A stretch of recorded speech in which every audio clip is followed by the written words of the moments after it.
wanted to see just generally what you make of what's going on in the House. Do you think it was the right move for that small group of conservatives to oust Speaker McCarthy yesterday?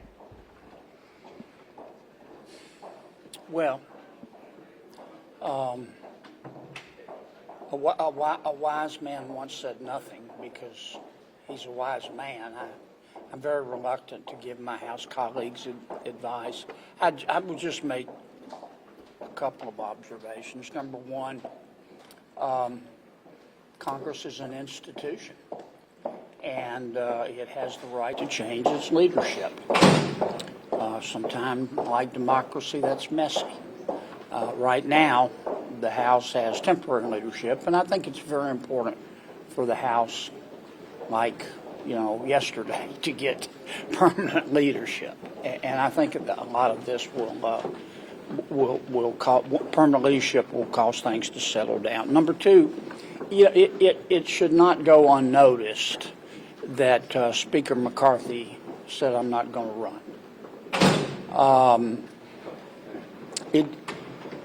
I consider that to be a selfless act.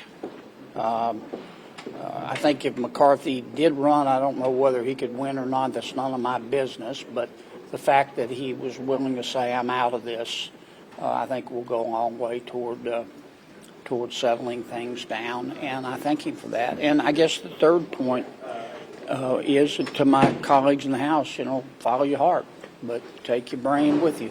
How do you think this reflects on the GOP? I don't know. I mean, short term, it's messy. There's no denying that.